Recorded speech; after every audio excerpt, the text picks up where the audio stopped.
বর্তমান সময়ে আলেমদের মধ্যে কাদা ছড়াছড়ি বেশি চলছে। আমাদের করণীয় কি? কোন হুজুর আবার কাদা মারলো? শীতকালে কাদা পাবে কোথায় এখন ভাইয়েরা? ওলামায়ে কেরামের মধ্যে মত পার্থক্য থাকবে, এটা স্বাভাবিক। মতের ভিন্নতা থাকবে, এটা কি স্বাভাবিক না অস্বাভাবিক? শুধু ওলামায়ে কেরাম কেন, আমাদের নিজেদের মধ্যে মতের ভিন্নতা আছে না নাই? আচ্ছা, স্বামী স্ত্রী দুইজন সংসার করতে গেলে হাজারো বার একজন আরেকজনকে ভালোবাসি ভালোবাসি জিকির করতে করতে মুখে ফেনা তোলার পরও দেখা যায় তো যারে সারাদিন ভালোবাসি ভালোবাসি যে পরিমাণ জিকির করতেছেন আর জিকির তুলতেছেন, তার সাথেও যদি আপনার বেঁধে যায়, তাহলে বোঝা গেল যত জন তত মত। মানুষের দৃষ্টিভঙ্গি, মানুষের বুঝার বেশ কম থাকে, এটা থাকবে, কিয়ামত পর্যন্ত থাকবে। সব আলেমরা সব বিষয় একমত হয়ে যাবেন, এটা কিয়ামত পর্যন্ত কখনো সম্ভব না। তাহলে মতের ভিন্নতা, ইখতিলাফ, মতের বৈচিত্র্য, এটা কখনো দোষের হতে, দোষের কোনটা ভাই? দোষের হলো এই যে কাদা ছড়াছড়ি বলতে যেটা বুঝিয়েছেন আপনি, সেটা অর্থাৎ মতভিন্নতাটা যদি মতবিরোধে চলে যায়, শত্রুতায় চলে যায়, যেখানে ইসলামের শত্রুদের সাথে লড়াই করা দরকার, সেই লড়াই যদি নিজেদের মধ্যে করে, যেই শক্তি আল্লাহ এবং তার রাসূলের দুশমন মুসলমানদের দুশমনদের বিরুদ্ধে ক্ষয় করা দরকার, সেই শক্তি যদি নিজেদের বিরুদ্ধে ক্ষয় করে, সেটা হলো নিন্দনীয়, সেটা হলো নিকৃষ্ট কাজ, সেটা হলো খারাপ কাজ। আল্লাহ তাআলা আমাদেরকে সেই খারাপ কাজ থেকে বেঁচে থাকার তৌফিক দান করুন। আমাদের মৌলিক যত জায়গা আছে, মেইন যত জায়গা আছে, তার সবগুলোতে আপনি দেখবেন কোনো ভিন্নমত নাই। শাখাগত বিষয়ে ভিন্নমত তো স্বামী স্ত্রীর মধ্যেও হয়, ভাই ভাইও হয়, বাপ ছেলেও হয়, পার্টনারেও হয়। তাহলে এই বিষয়ে আমাদের ভিন্নমত থাকবে, এটাই স্বাভাবিক। এই ভিন্নমত থাকা সত্ত্বেও আপনি এক পথে গেলে মনে করছেন ইসলামের লাভ হবে, আরেকজন মনে করছে আরেক পথে গেলে ইসলামের লাভ হবে, আমি মনে করছি আরেকটা পথে গেলে ইসলামের লাভ হবে। আমাদের নিজেদের মধ্যে কামড়াকামড়ির দরকার নাই। পথ কি আমারটা ভালো না আপনারটা ভালো, এটা নিয়ে গন্ডগোলের দরকার নাই। আপনি আপনার পথে, উনি ওনার পথে, আমি আমার পথে, দ্বীনের কল্যাণে, ইসলামের কল্যাণে কাজ করি। পারলে আমার ভিন্ন মতের ভাই, তারও যেহেতু উদ্দেশ্য ভালো, তাকে সহযোগিতা করি। সেটুকু যদি কলিজায় না দেয়, অন্তত আল্লাহর হস্তে ঠেলাঠেলি খোঁচাখুচি বন্ধ করি। ভাইরা আমার, এই দেশ সেই দেশ, যে দেশ ওয়াজ মাহফিলের আওয়াজে মুখরিত হয়। এই মাটি সেই মাটি, যে মাটিতে কনকনে শীতের মধ্যে প্যান্ডেলের বাইরেও অগণিত মানুষ ঘন্টাকে ঘন্টা দাঁড়িয়ে নিজের পকেটের টাকা খরচ করে এসে মাহফিল শোনেন। লক্ষ্মীপুর থেকে এই মাহফিলে এসেছেন, দেখা করেছেন আমার সাথে। চাঁদপুর থেকে এসেছেন, আমার সাথে দেখা করেছেন। আরো হয়তো অনেকে অজানা আমার ভাইয়েরা দূর দূরান্ত থেকে এসেছেন। আপনাদেরকে কি এই ঢুলিপড়া ঐক্য পরিষদের ভাইয়েরা সবাইকে পথ ভাড়া দিছে? বিরিয়ানির প্যাকেট ট্যাকেট আছে আজকে? সেটাও নাই।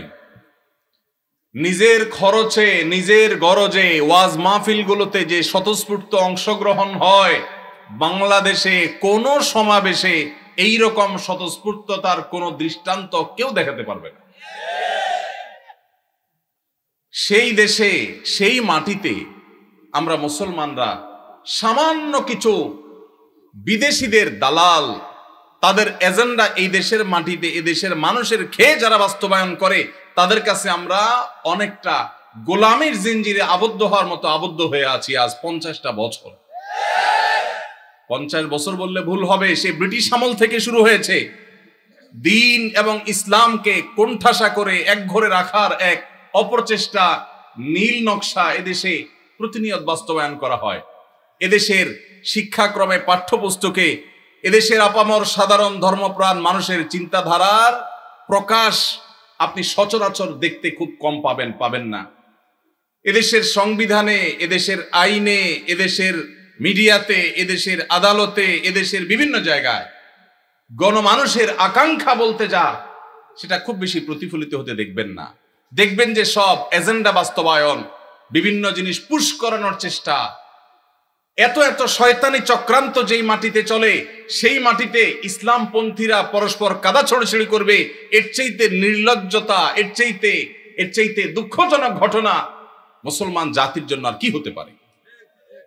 আল্লাহ তাআলা আমাদেরকে ভিন্ন ভিন্ন মত থাকা সত্ত্বেও পরস্পরের সাথে সৌহার্দ্যপূর্ণ সম্পর্ক বজায় রেখে ভিন্ন ভিন্ন চিন্তা থাকা সত্ত্বেও কাঁধে কাঁধ মিলিয়ে, হাতে হাত মিলিয়ে যার যার আল্লাহ এবং তার রাসূলের পথে আহ্বানের মিশনকে আল্লাহ তাআলা সাকসেস করার তৌফিক দান করুন। ভাইরা আমার, সাপ যখন এসে যায়, যার হাতে যা থাকে সে তা নিয়ে ঝাঁপিয়ে পড়ে। কিভাবে সাপের ক্ষতি থেকে বাঁচা যায়, ঠিক না ঠিক? আমাদের উচিত আমরা যে যেই মতের হই, যে যেই পথের হই, আমাদের কমন শত্রু, আপনার শত্রু, আমার শত্রু, ওনার শত্রু, সবার শত্রু যারা যারা আমাদের শত্রু হওয়ার ব্যাপারে কোনো ভিন্ন মত নাই, তাদেরকে আপনি আপনার মতো, আমি আমার মতো, উনি ওনার মতো, তাদেরকে দমনের পিছনে লেগে যাই। আমাদের নিজেদের পেছনে ছিদ্র খোঁজার কাজটা আল্লাহর ওয়াস্তে বন্ধ করে দিই। আমরা যারা সাধারণ মানুষ আছি, আমরা পাড়া মহল্লা থেকে ভিন্ন মতের, ভিন্ন দলের, ভিন্ন চিন্তার মুসলমান ভাইয়ের সাথে কাঁধে কাঁধ মিলিয়ে চলা শিখবো তো ইনশাআল্লাহ। মনে রাখবেন, মতের ভিন্নতা আছে, থাকবে। মতের ভিন্নতা থাকে যদি 10টা বিষয় নিয়ে, মতৈক্য আছে 100 বিষয় নিয়ে, ঠিক না ঠিক? শুধু নামাজের কথাই যদি বলেন, নামাজের কয়টা মাসআলা নিয়ে আমাদের সমাজে মত ভিন্নতা আছে?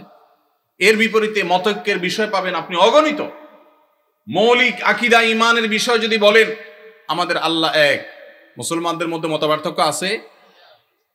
অনেকে শুধু মত পার্থক্য দেখে সকাল বিকাল, সারাদিন শুধু দেখে যে হুজুরদের এত মত পার্থক্য। আমি কত মত পার্থক্য? কি দেখেন আপনি এত? আমি তো দেখি না। নামাজ 5 ওয়াক্ত, এটা ইসলামের কি মেইন গুরুত্বপূর্ণ বিষয় না খুচরা বিষয়? সবচেয়ে গুরুত্বপূর্ণ বিষয়, তাই না? 5 ওয়াক্ত নামাজ 6 ওয়াক্ত না 4 ওয়াক্ত না, এই ব্যাপারে কোনো আলেমের, কোনো হুজুরের কোনো ভিন্নমত আছে?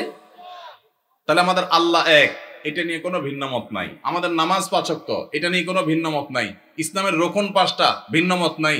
আমাদের হজ করতে হবে বাইতুল্লাহ গিয়া, অন্য কোথাও না, ভিন্নমত নাই। রমজান মাসে রোজা রাখতে হবে, ভিন্নমত নাই। বাবা মার সদাচরণ করতে হবে, ভিন্নমত নাই। আমাদের রাসূল এক, সেটা নিয়েও ভিন্নমত নাই। আমাদের মৌলিক যত জায়গা আছে, মেইন যত জায়গা আছে, তার সবগুলোতে আপনি দেখবেন কোনো ভিন্নমত নাই। শাখাগত বিষয়ে ভিন্নমত তো স্বামী স্ত্রীর মধ্যেও হয়, ভাই ভাইও হয়, বাপ ছেলেও হয়, পার্টনারেও হয়। তাহলে এই বিষয়ে আমাদের ভিন্নমত থাকবে, এটাই স্বাভাবিক।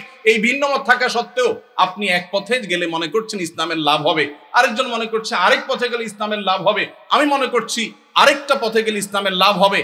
আমাদের নিজেদের মধ্যে কামড়াকামড়ির দরকার নাই। পথ কি আমারটা ভালো না আপনারটা ভালো, এটা নিয়ে গন্ডগোলের দরকার নাই।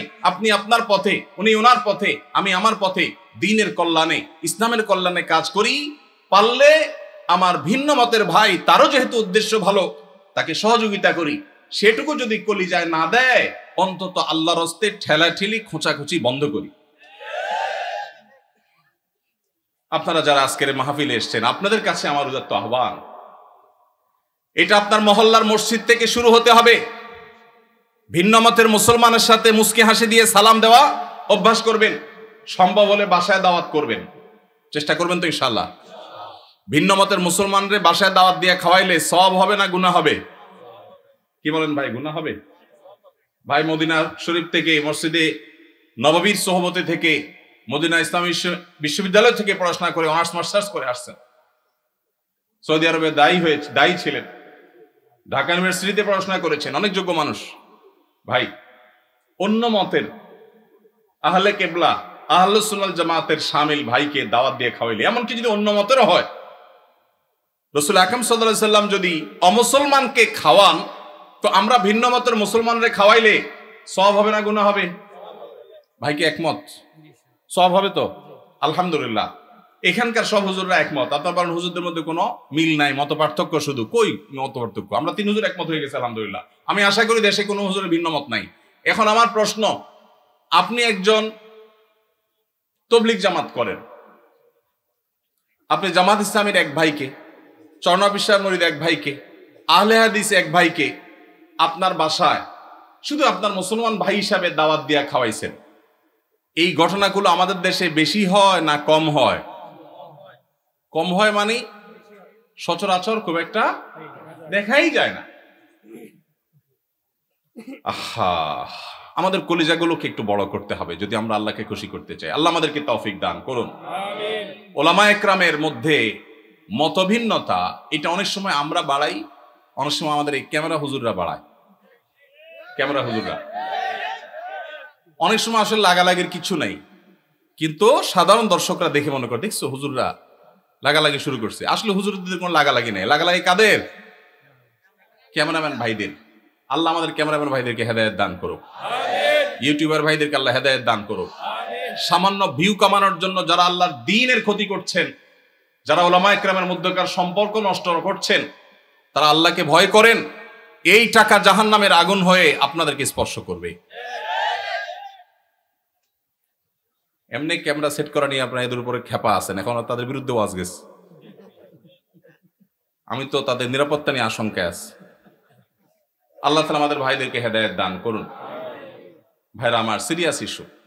যারা ইউটিউবাররা আছেন, ওয়াজ মাহফিলের ভিডিওগুলো আপনারা রেকর্ড করেন, ছাড়েন, আল্লাহর হস্তে ভুলভাল ফালতু থাম্বনেল দিবেন না। এমন মিথ্যা থাম্বনেল দেখা যায় ওটার কথা ভিতরে কিছুই নেই।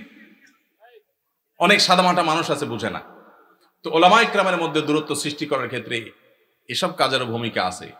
আমরা যারা সাধারণ মানুষ আছি, আমাদের কাজ কি? আমাদের কাজ হলো অন্তর থেকে সব মুসলমানকে ভালোবাসবো। চেষ্টা করা যাবে না ইনশাআল্লাহ? আমি আমার কাজ করব, ভালোবাসবো সবাইকে। কাজ আমি যেটাকে সঠিক মনে করছি সেটাই করব, কিন্তু আমার ভালোবাসা হবে সব মুসলমানকে। ঠিক আছে না ইনশাআল্লাহ? সব আহলে কিবলাকে, সব আহলে সুন্নাহ ওয়াল জামাতকে। আল্লাহ তাআলা আমাদের সবার দিলগুলোকে বড় করার তৌফিক নসিব করুন। আলহামদুলিল্লাহ, উলামায়ে কেরাম যুগের চ্যালেঞ্জ উপলব্ধি করতে সক্ষম হচ্ছেন। আমরা দেখতে পাচ্ছি চতুর্দিকে আলহামদুলিল্লাহ ভিন্ন ভিন্ন মতের উলামায়ে কেরাম একই মঞ্চে আলোচনা করছেন, উঠছেন, দেখা সাক্ষাৎ হচ্ছে। এটা একটা ভালো ইন্ডিকেটর, এটা ভালো আলামত। আমরাও মহল্লা মহল্লায় চর্চা শুরু করব। আমি যেটা বলেছিলাম, ভিন্ন মতের ভাইকে দাওয়াত দিয়ে খাওয়াবেন, তার বাসায় যাবেন, তার প্রতি সহমর্মী হবেন, তার জন্য দোয়া করবেন, তার ছেলেমেয়ের জন্য দোয়া করবেন। এর মাধ্যমে নিজেদের মধ্যে সম্প্রীতি এবং সৌহার্দ্য বাড়বে। আল্লাহ আমাদেরকে তৌফিক দান করুন।